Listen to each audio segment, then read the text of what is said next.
Hello students, today we're going to talk about how to conduct research, specifically on how to create a source-rich research project. Okay, research project that is rich in several different types of credible sources.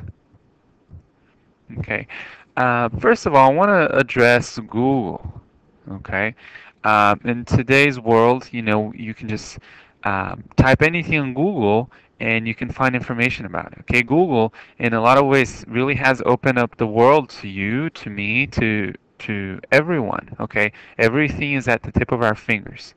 Okay, what has happened as a result of that is that research, okay, when a lot of people hear the word research, they automatically think just Google the question, whatever the question is, just Google it and you'll get some sort of answer.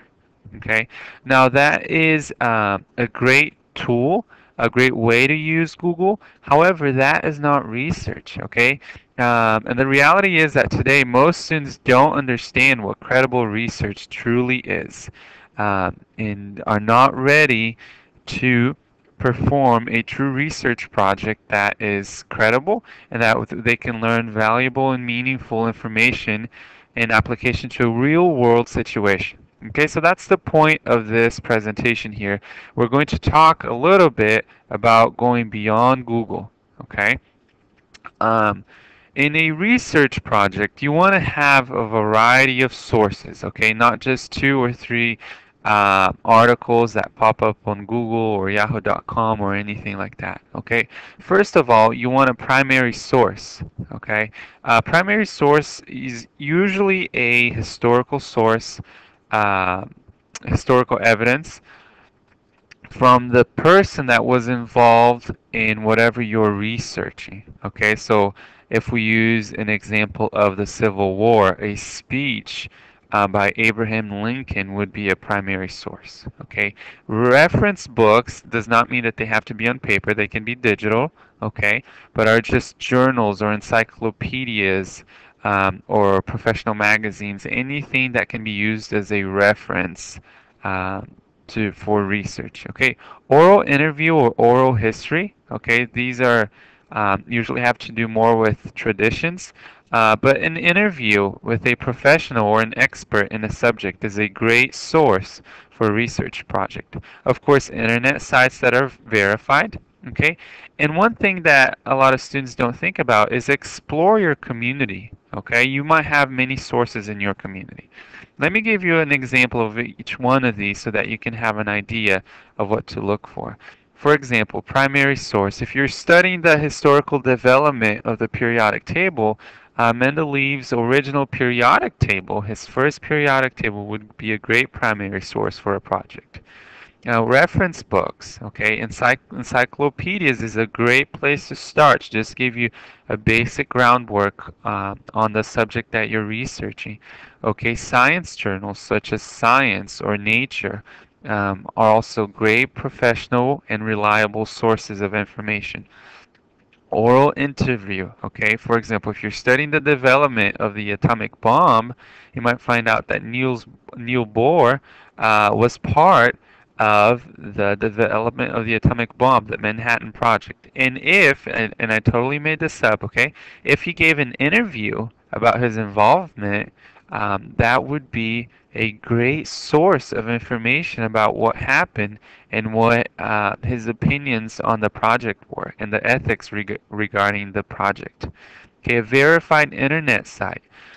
If you're researching proton or particle acceleration, okay, CERN, which is a proton acceleration unit in Europe, CERN's official website would be a great place for you to start because it's a verified website concerning CERN and the work that they do.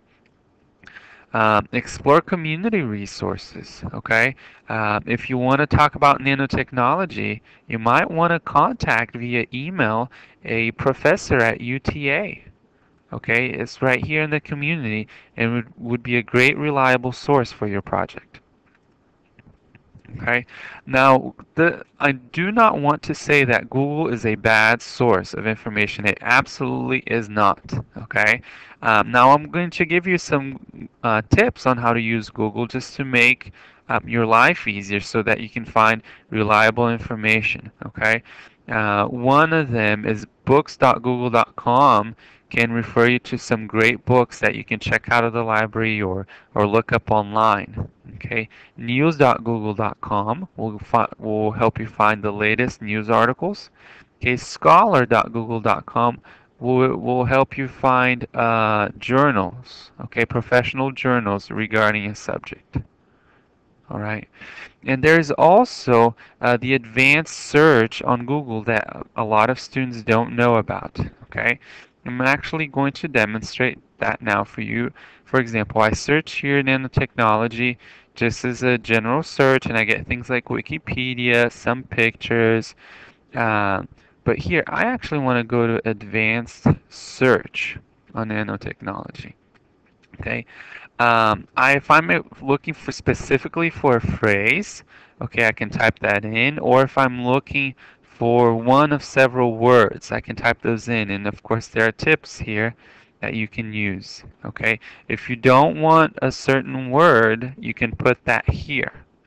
Okay, results per page. Language, I'm going to put English. I want all my results to be in English.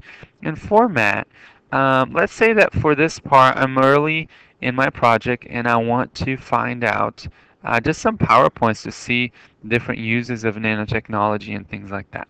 And let's see what happens.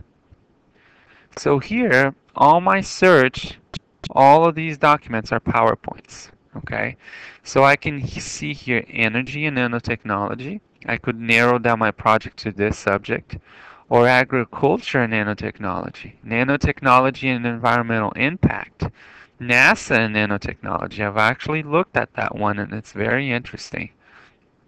Okay, ethics in nanotechnology. And you can see here that several people have done some groundwork which you can use to take your project a step further. Okay, there's lots of great information online if you use uh, the Google tool correctly.